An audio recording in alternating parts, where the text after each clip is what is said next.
Welcome to part 2 of rotoing organic shapes. Here I have a shot where a motorcycle rider was filmed with a camera attached to some sort of vehicle.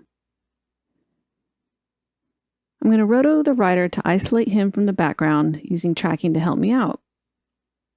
Silhouette offers 3 different types of internal trackers: the point tracker, Silhouette's own planar tracker, and the Mocha tracker. So I'm going to slow this down and check out the shot. I'm going to play it at half speed. I'm going to brighten my image a little bit, holding down Command, Control Command for finer adjustment.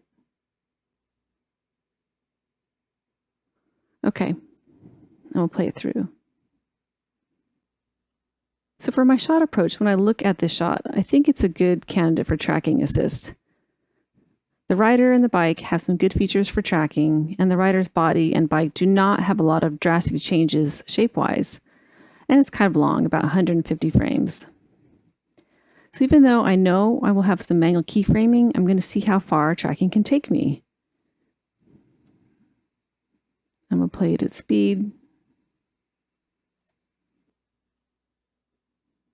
Yeah, and for this demo, we're going to be tracking inside the roto node, but tracking is also available separately in the tracker node itself. And also in the shot, I'm mostly going to use the Mocha tracker.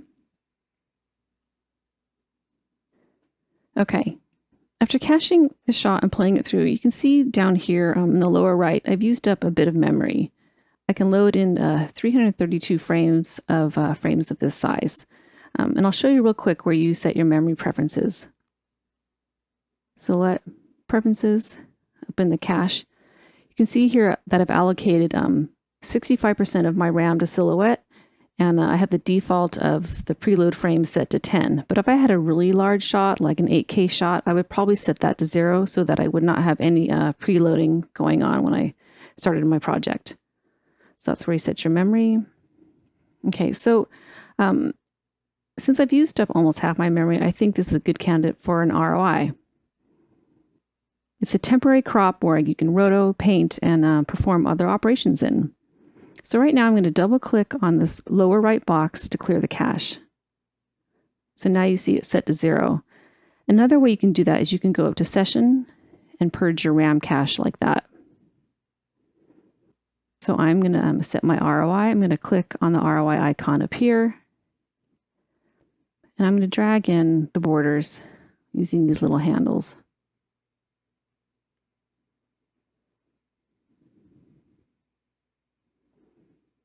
I might check through a couple frames. Maybe I need to make it a little bit bigger, but I'm not going to keyframe it. Okay, so now I'm going to play through my shot again. And now you can see I can load in almost 900 frames into Silhouette. You can see down here in the lower right. Okay, I'm going to stop the shot. Now I'm going to disable the ROI, or I'm going to just turn off the handles in the outline. So, and I'll collapse these windows here. And now you can see I also still have a little bit of a border around it. And if I don't want to see that when I'm working, I can change that as well. And that's in the preferences. We'll open that up again. We'll go to the viewer this time. And we will display ROI outline. I'm going to uncheck that to disable it. Click apply and OK. And now you see I have no line around my image. Okay, let's start with the helmet. I'm going to zoom in here using the plus key.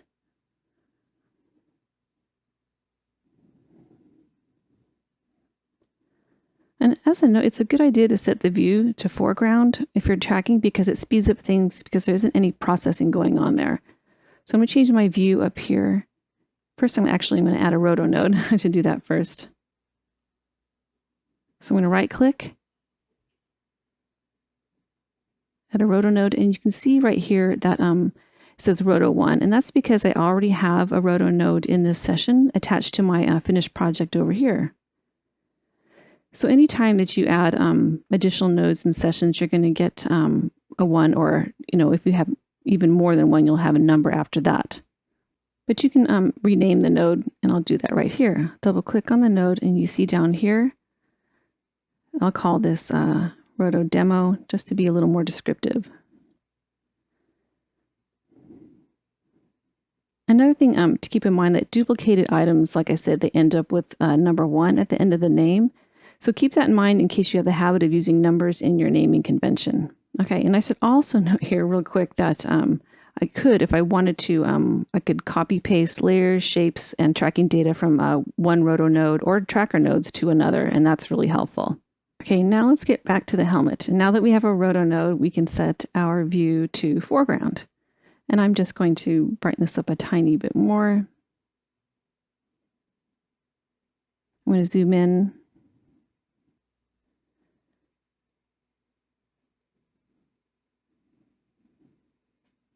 So I'm looking for a frame where the helmet's it's pretty clear, it's large in frame, and it's more of a straight on view. So I'm scrubbing through something a little larger. Okay, I think I'm going to try around this frame, around 899820. I'm going to zoom in, and I am going to make a tracking shape. So I'm going to select the circle shape with Shift-C and draw a shape around the helmet.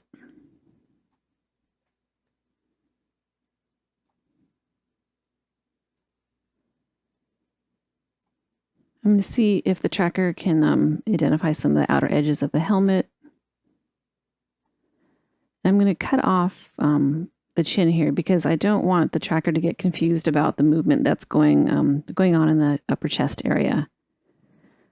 Okay, so I'm going to click on the tracker icon to get to the tracker tab. And we'll go to the Mocha tracker. I'm going to check shear and perspective. I'm going to click auto off to get some more pixels.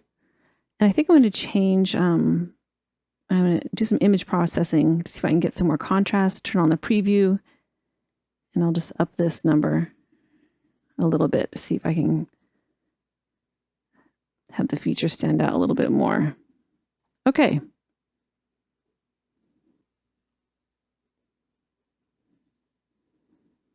All right, and then we'll track it through. We'll turn off preview.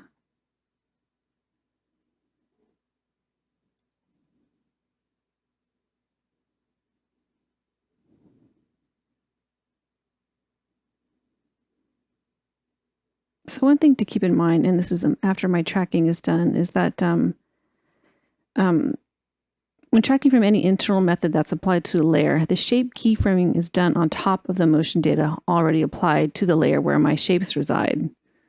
So I need to be more careful about going to the frame with the most extreme movement for keyframing or change the shape too much, because that could affect the frames across the entire sequence. And I'll go over that a little bit more later. Okay, so I'll go back to the other keyframe, to the beginning. We can track back. Click on Shift-C, and I'll track to the beginning.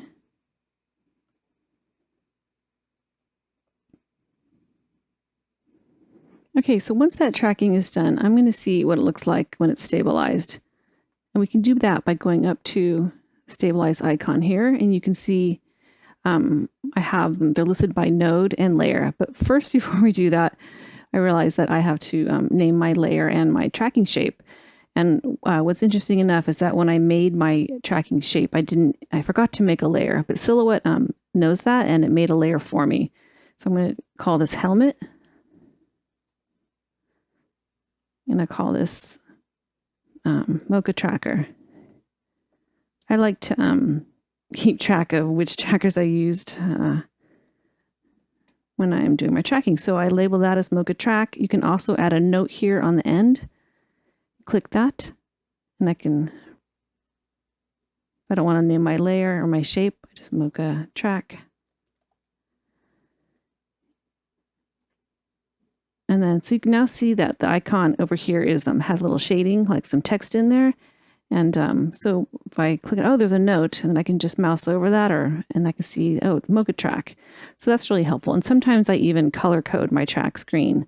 But for right now, we're just going to leave this, and we'll go up to the stabilization layer, roto, and you can see helmet. And we'll play this through to see what the stabilization looks like.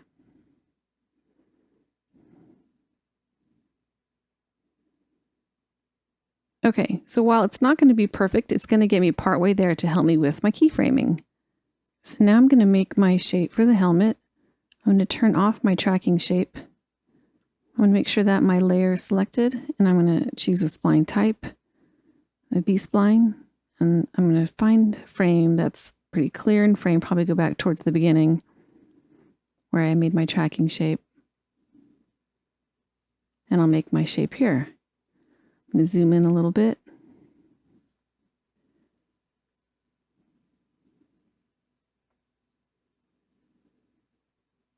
Maybe I'll bring the brightness down a little bit here. So I'm taking care to place my points in areas along the helmet where I can kind of gauge if it's moving, if it's being tracked correctly to the outside of the helmet. I don't need to worry too much about the chin area because it's over the chest, and I'm not going to be separating those areas out.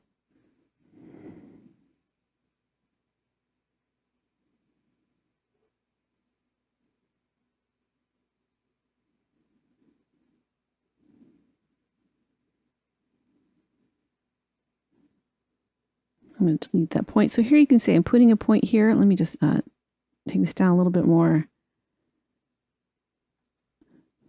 Kind of right where this the bright and the dark area of the helmet is, so I can, when I'm playing it back, I can make sure that these points are closer to that area so they don't get moved around along the helmet.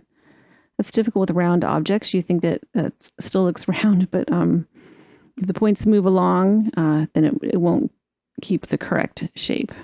So you can see right here, there's another area as well as right there. And a couple points in between. I'm not trying to use too many points here. Maybe add one more. Alt. And add one there.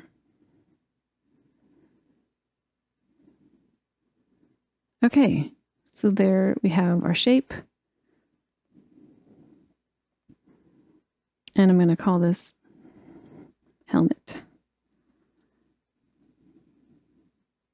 All right, so now you can see down here in the timeline, we have our transform data here, and we have our keyframe here. And so the shape data, the transform data is not baked into my shape, and that's great because now I can just keyframe on top of that. So we'll zoom out. So when I'm rotoing like this on a stabilized view, I don't want to go to the frame that has the most extreme movement, because if I do that and I move my splines in, like, okay, it's way off here, I really just need to move this in. And if I move that in, then I realize I've just moved it in for the entire range, and that's just too far.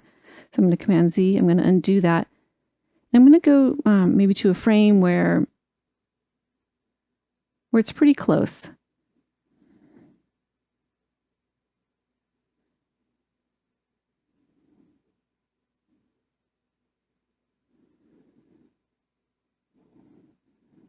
So that's not too far off. I'm going to just brighten this a little bit more. I'm going to make some edits. I'm trying to just use the transform shape tool, T. So I'm just transforming the shape. You'll move it up or down a little bit, or just groups of points. I don't want to move individual points when I'm rotoing a helmet like this. I can click the 0 key just to kind of get an idea. Again, not too much. And I use Shift Z and X to go between the keyframes. So I see there's some rotation here.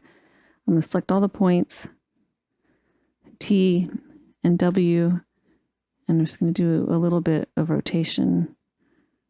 And then I'm going to compare.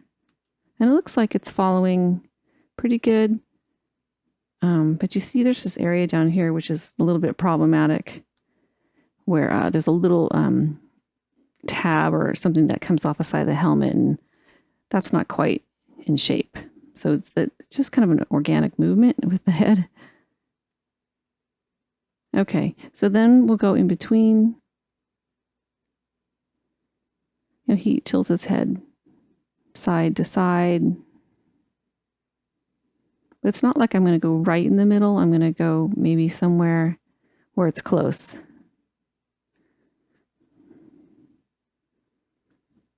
And just try to move the shape as a whole and then see if there's any rotation.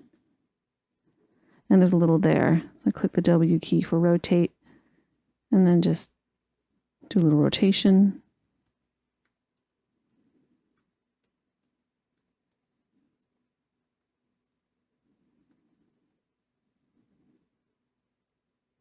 Yeah, so definitely, so this side rotates a little bit more. Just select a group of points, T and T again. I'm going to set my anchor down here at the W. Tiny bit of rotate, and then I'm just going to use the arrow keys and nudge that up and out. Okay, so that's close, and we'll go a little more.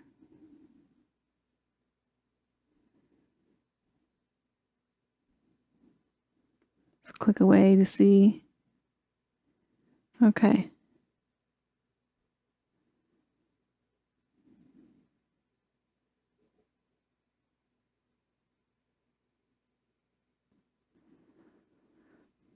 Select all my points.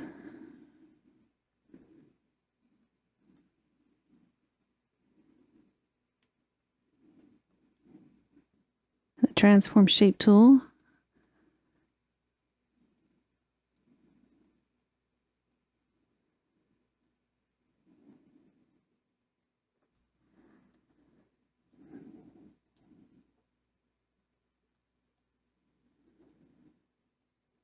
So there's just lots of little movement, you can tell.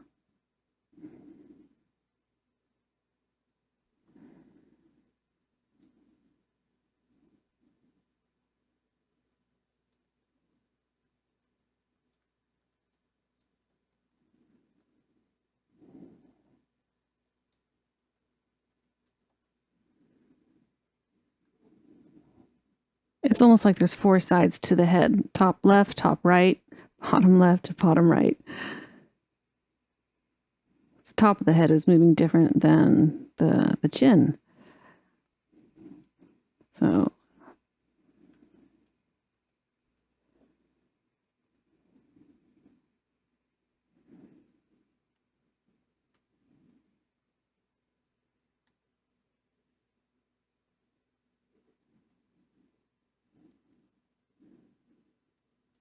and some frames get a little bit extreme.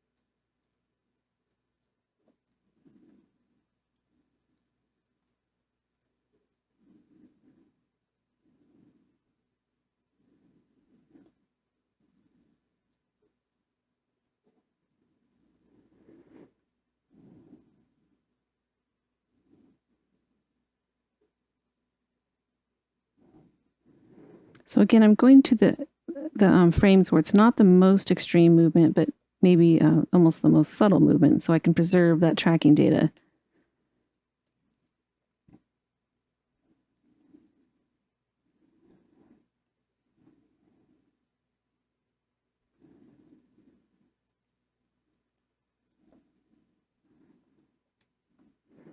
Do a little more rotation.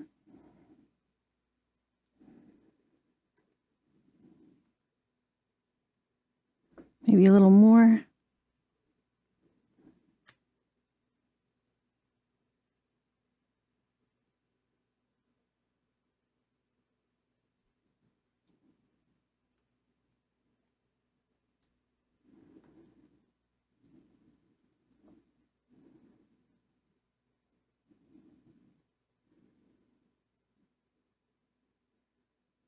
I'll just bring this side in here.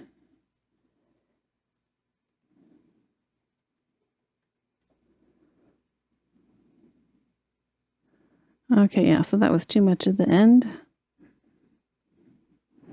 We really are going for perfection here. Has to be good, has to be great.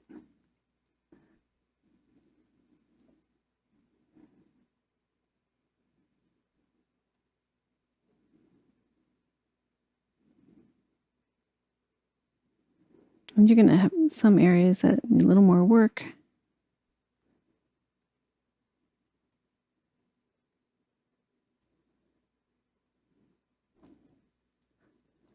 And sometimes I'll just set a keyframe with no movement in between two other keyframes so I can just compare.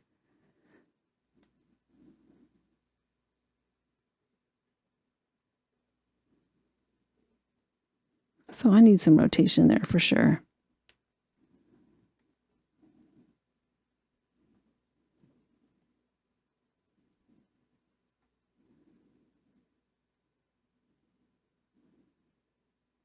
And you have these reflections on the screen right here, and that's a little deceiving.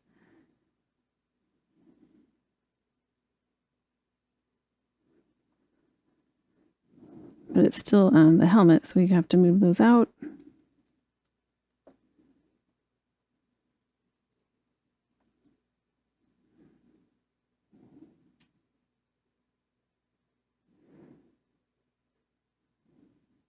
Okay, and the beginning is a little bit strange because there's a little bit more extreme movement here.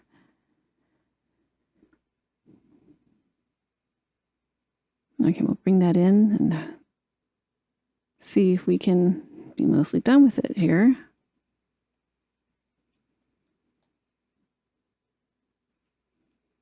To make sure that my cursor's in the viewer.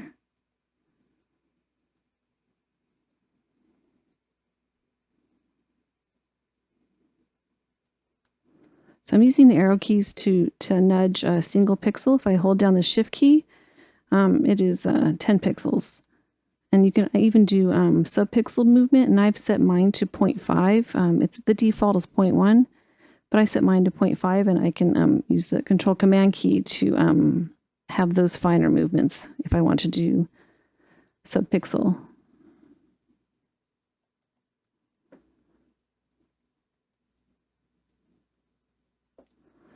Okay, let's turn off the stabilization and take a look at how it's going. I'm going to click None here.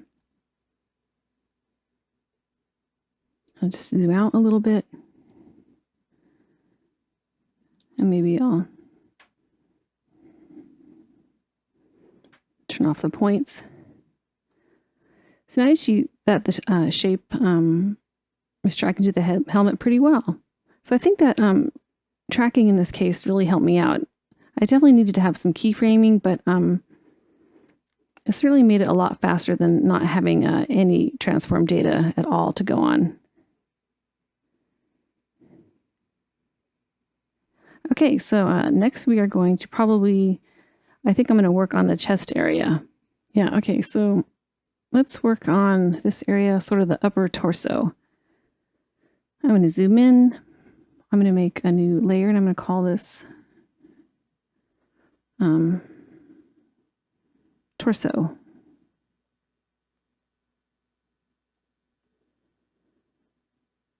I'm going to go to a frame where I think, again, it's pretty clear in frame. It's large. It's not too skewed in one direction or another. Maybe around here. Okay, now I'm going to go to my tracker. I'm going to click on the tracker icon to get the tracker tab. I'm going to stick with my image processing. I think that's pretty good for right here. And I'm going to make a shape to see if I can get some of this upper body done and includes the rotation and the scaling as well. All right, so I'm going to choose B for the B-spline, and I'm going to just make it a little bit organic around here. Maybe I'll zoom in.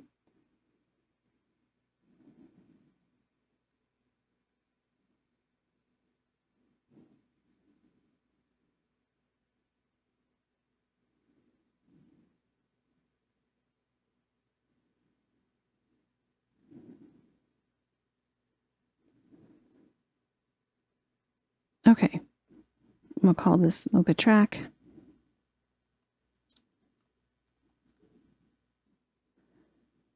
I'll go back to the tracker. I'm going to leave everything as it was. I'm going to zoom out a little bit and track the shot.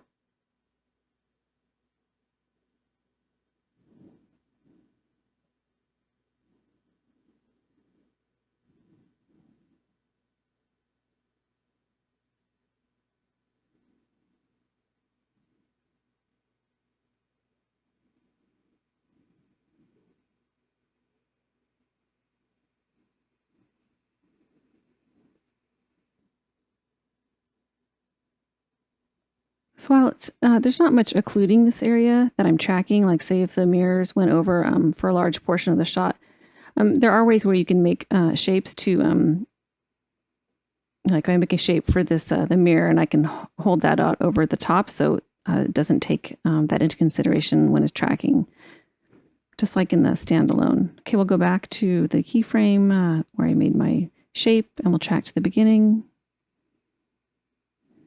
Okay. So now let's take a look at the stabilized view. We'll go to Roto Demo. I'm going to go to the torso and we'll play that.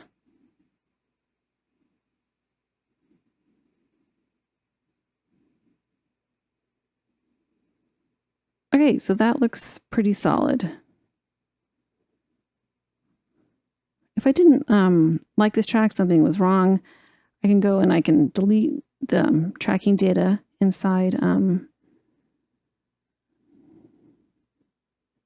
the layer here. So you can see that if I go to the timeline, that objects torso my transform matrix, that the transform data is applied to the layer automatically. And if I wanted to, I could go down here, and if I wanted to restart, I just click this button here, and then I would, if I click that now, I would delete all the transform information, but I'm going to Command Z, bring that back. And if I just carry it down, you can see here that my first frame is, I think it was 813.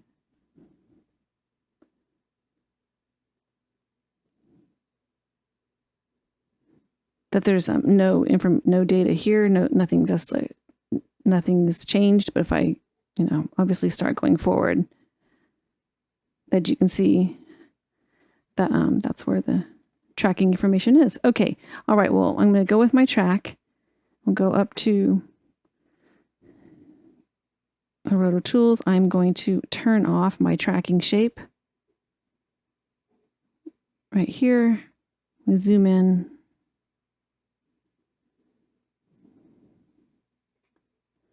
And we'll make my shape. Back to a frame that's clear. I'm not on the, I don't have to be on the same frame where I made my tracking shape. So I'm going to choose this frame.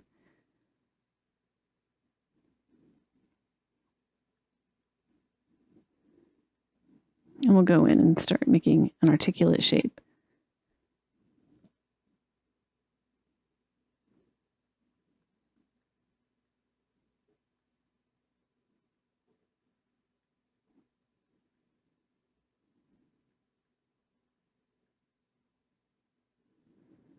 I'd like to see if I can get a large portion of the torso in here, but we'll see what I end up with.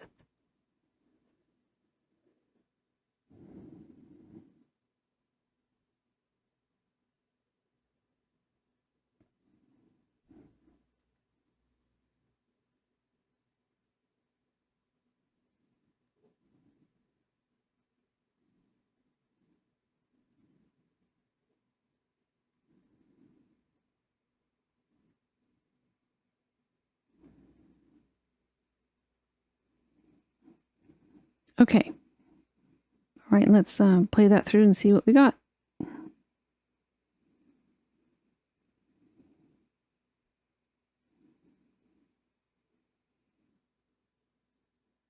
And we can start making our keyframes. I can see that this area of the shoulder really kind of moves a lot more than the rest, but that's just part of the kind of organic movement of the body.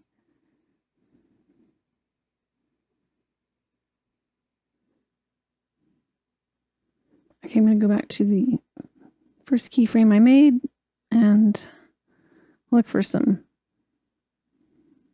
areas that need some work.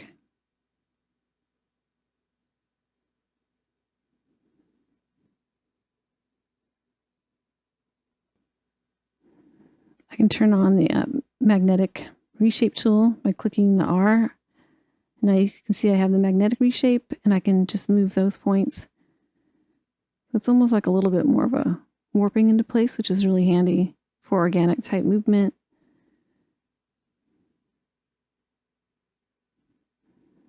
I could probably just use that tool the entire time I'm rotoing this torso.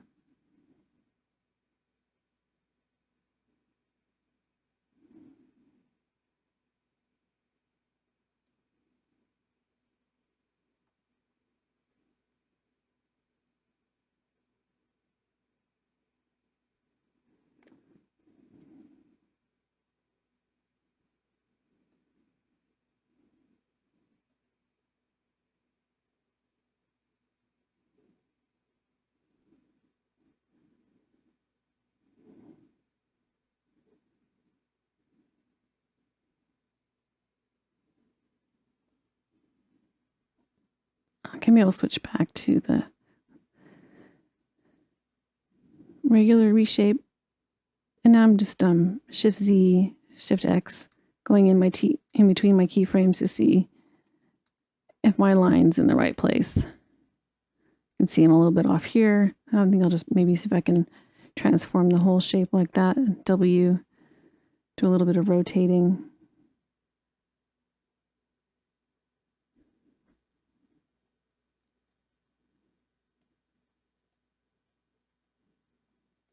Maybe too much.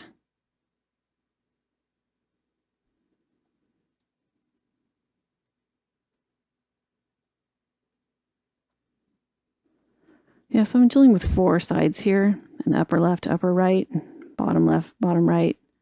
So there's going to be some things I've got to move around.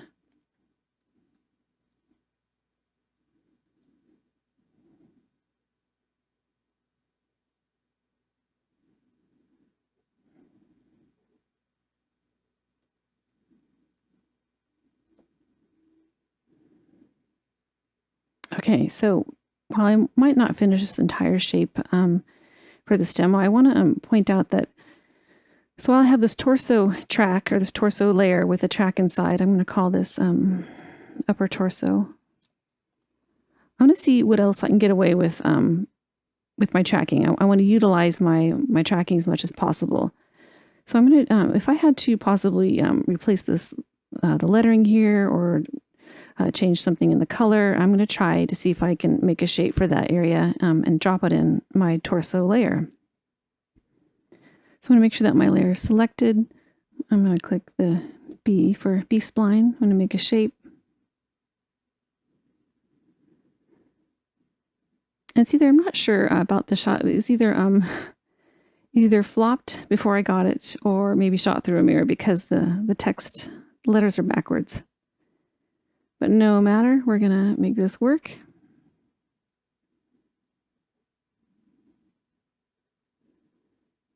And we're going to see how that looks. Okay, so yeah, that's pretty locked. Maybe just a few adjustments here and there. I can see my points are staying in the same place. And maybe just a few adjustments where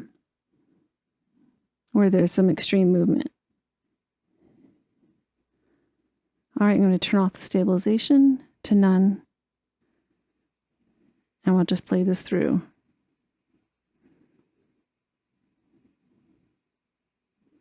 So that definitely sped up my work a lot. Okay, the last object I want to focus on in this shot before I show you the finished project is the headlight. I want to provide a mat for the light in case the light needs to be altered or changed, and then I'd also want to provide a mat for the metal rim around the light in case that needs to be changed as well. So I'm going to first start by tracking the light. I'm going to make a layer. I call this light.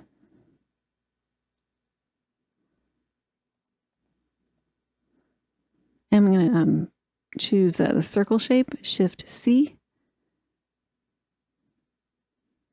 going to make my shape a little bit bigger, and I'm also going to make it a different color so I can see it a little bit better. I'm making it just a bit larger than the actual light. Maybe fool the planer tracker into thinking this is more of a plane instead of a headlight going down the street on a motorcycle. Okay, so now I've made my shape, and let's track it. I'll go to the tracker. I don't think I'm going to turn my preview on. Well, it's not going to hurt, so I'm just going to leave it, the contrast where it is. And I'm going to turn off shear and perspective, and we'll track the shape.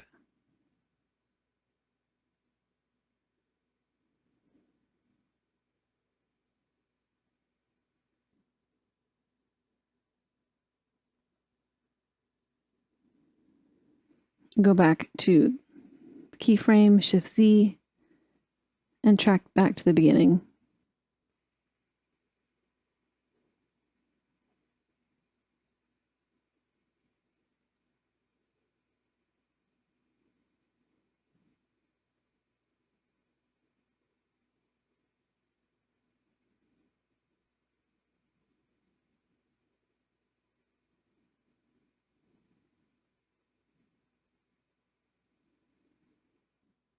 Okay, I'm going to go back to, now we're going to just, we can turn on the stabilization and see how it looks. Photo demo, light. I'm going to play that. Okay, I think that's going to work for what I want to do. All right, I'm going to call my circle shape headlight. Well, actually, mocha track. And I'm going to turn the eyeball off on that. I'm going to make a shape for the light itself. Choose the B key.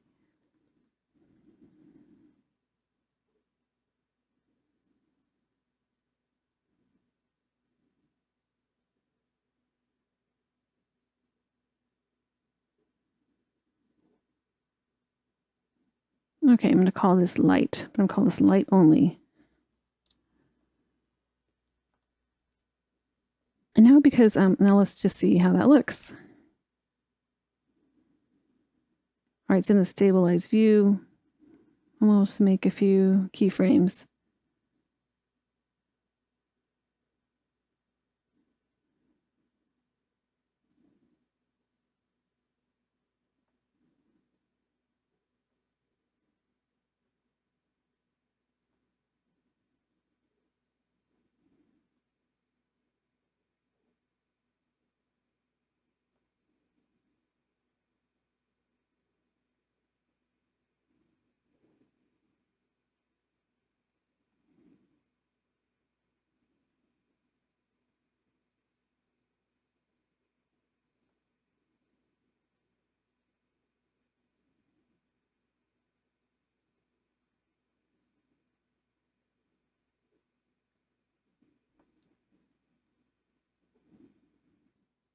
It's a little more forgiving because it's kind of not a perfect circle, and it's quite a bit of it's in the front of the motorcycle, so it's moving around a bit. Okay, almost there.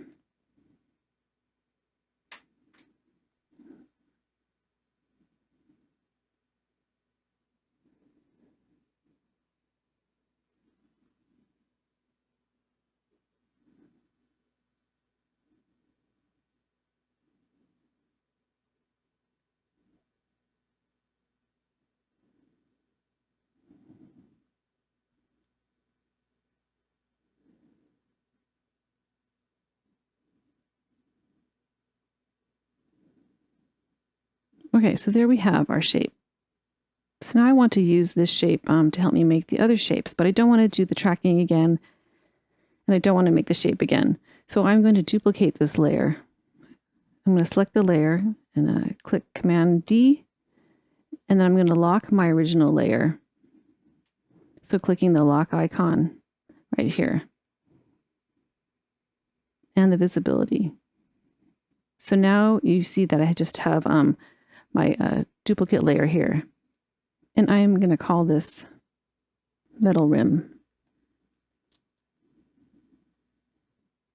I'm going to rename this shape to be, I'll call this the inner rim. So then I'm going to duplicate the inner rim. So select that, Command D, and I'm going to call this outer rim.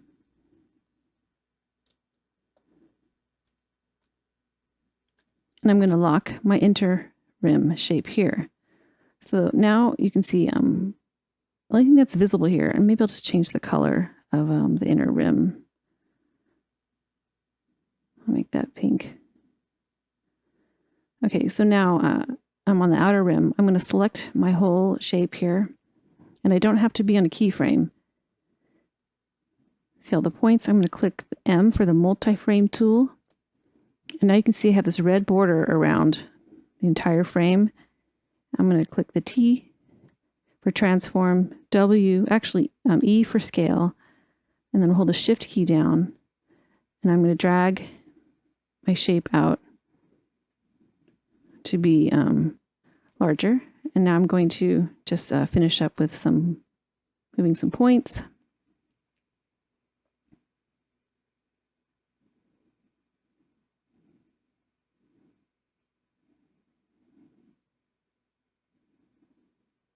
So then I want to make sure I exit out of the multi-frame tool so I don't keep editing in that mode, because that changes all the points on all the keyframes.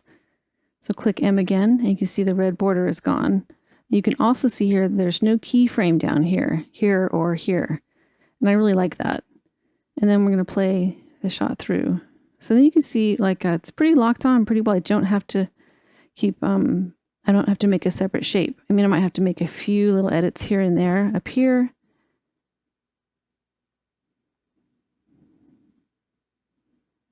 And maybe if that has to be that way the whole range, I'll click the M key again. You can see the red border. Select that point, move that up, click M again. And now it fits a little bit better. Okay, so now I have my two shapes here, but I don't actually have the shape of the outer rim. So how I do that is I'm going to I'm going to unlock this. I'm going to put the inner rim above the outer rim, and I'm going to change the blend mode right here. And then I'm going to select the view to output, and I'm going to click the A key. And now you can see I have the outer rim. Or you can say I actually have the whole rim, not just the outer rim. So then if I want to make one more shape, so now I have my light shape here. If I turn that back on, and maybe I'll just make this a different color. But you can't really see it because it's behind the pink shape. So I'll just turn the metal rim off real quick. And now you can see I have the light. So these shapes, the inner rim and that light only, are the same. But if I was doing some compositing, I still might want to have a little more flexibility in this treatment of this inner edge, because the light shape could also be competing with the inner rim shape. So I want to make a shape that's a little bit bigger for the light that would go behind my shape for the rim. So I'll just duplicate my light layer again, Command D, and I'll call this maybe light GMAT.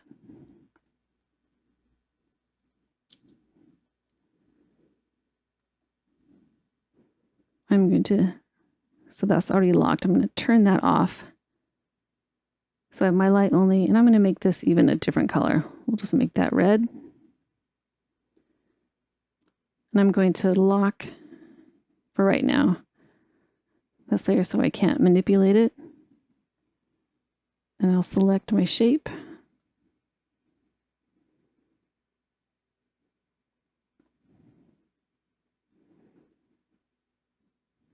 Okay, select the points, and once again I'll turn M for the multi-frame, and then I'll click T for the transform shape mode, E for scale, and I'll just hold the shift key down and drag that out a little bit more. So now my light GMAT is in between, it's inside the metal rim. So I'll turn off the multi-frame key, and if I play that through, you can see now my light GMAT is there. So that's a way to use one tracking shape and one roto shape to make 3 different layers that would be useful for compositing. We'll just turn off stabilization to none. We'll zoom out a little bit. Not that we need to turn everything on, but we will. I'll just play it through. Okay, so now I will show you my finished shapes.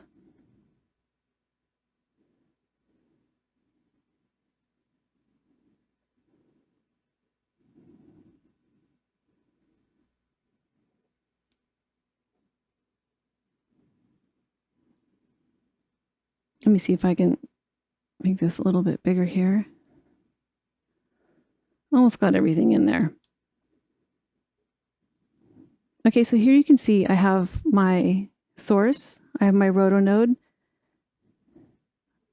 and I'll expand my object list up here. So you can see these are all my layers. If I shift select everything, and I've broken down the body into different parts that move similar, and the bike. So there were a lot of different moving parts. And I can expand the whole object list here. You can see that what I did also in this case was not only did I label my tracking shapes, I also color-coded them green, because that helps me just keep track of when I get a lot of layers and lots of different tracking. So I know which is the tracking shape. And you can see just about every layer, if not every layer, has tracking applied to it. And then we'll go down to the slap comp here. And we'll turn on this for comparison, or just for a test. It's always good to test your work before you export it or use it. And I can check for holes this way, or some breathing edges or chattering. And there you have the roto for the motorcycle. Okay, so I hope you enjoyed this. And this is the end of the class for rotoing organic shapes.